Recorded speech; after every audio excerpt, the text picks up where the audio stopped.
So what are you doing? So I got the interior in, got the door pull, some of the interior, we got the dash in, all fitted, cut holes for the switches, we got the door panels in.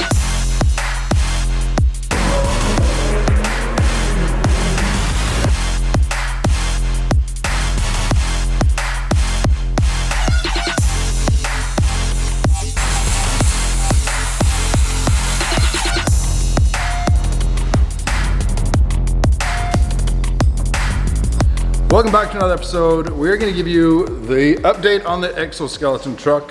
Got some interior parts going in.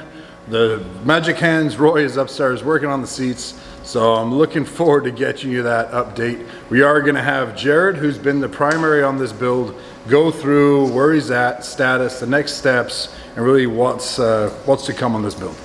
But before we get to that, let's go upstairs, meet with Roy, and see how those seats are coming. All right, we're up here where the magic happens with Roy. Hi guys. Putting together the seat for the Exoskeleton. We took a donor seat model that was really a kind of a sports seat, blends like a dual sports seat, I should say, where it had the opening for the shoulder restraint, the 4-point harness. We did a delete on that. We changed the bolster, taking that down almost 3 or 4 inches. We added some padding to the back lumbar area to really make that more of a utilitarian seat, and we're going to top it off with the double stitch diamond, as you see here. Roy's been with us for a few years. He was an amazing addition. Rounds off our team, and he was just killing it. Some of you guys that are familiar with the Alpha seat, we tried to take a flavor from the Alpha, the high-end H1, with its stitch patterns on that seat, but then put that Predator flare with that double stitch. So I'm doing the first one stitch first, and then get all done, and then now I'm doing the second one. And this Make is it all double. freehand. Pretty Yeah, cool. all by hand. Yeah, that's right. Yeah. The magic hands, as it were. Yeah, there you go. Yeah. We're blessed to have these guys on. It's impressive to see them work the magic. Let's go down now, check in with Jared on the Exoskeleton itself, see how that interior's come along.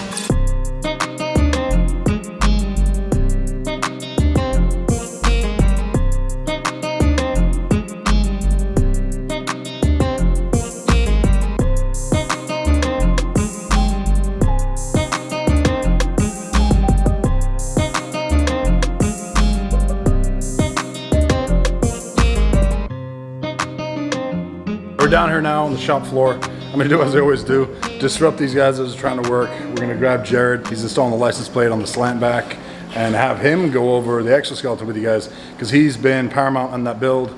Pretty much gave him free reign on a few of the parts, choosing some of the outfitting of the audio video systems, and he's the one that's doing the craftsmanship on the custom panels. I got the interior in, got the door pull, some of the interior, we got the dash in, all fitted, cut holes for the switches, we got the door panels in.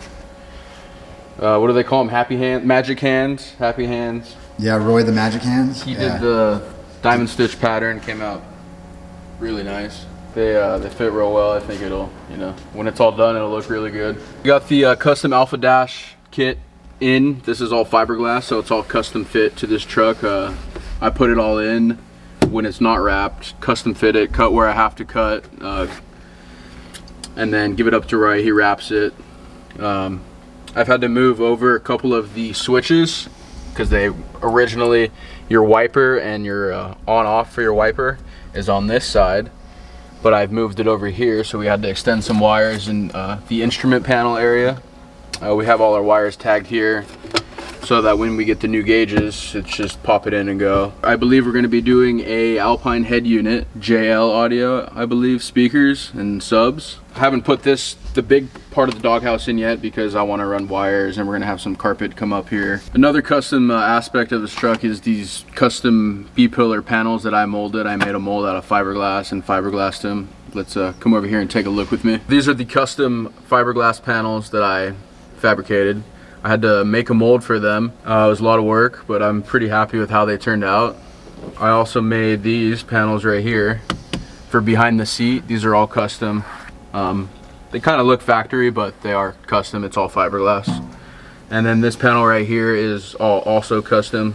This is actually made out of aluminum. It's easier to make than to work with fiberglass. Right here is where the seatbelt hole is, and I didn't want, fiberglass to wear down over time. I thought, aluminum would be stronger than fiberglass. So I have one of the fiberglass molds here that I made for these panels. I had to make this. I actually made it out of cardboard and then molded it with some aluminum so it stayed strong and straight. Get a good couple layers in there, 4 layers, 3 layers, you know, until it's pretty thick. And then I take it out, fit it, cut it where it needs to be cut, and if I have to add some more in there to make it stronger in some weak spots, then I do that. We're waiting on a few more components to finish up the dash here, some vents, and figure out what gauges we're going to choose, and then run some wires, and then we'll be able to put the doghouse in and wrap up the front side of the vehicle.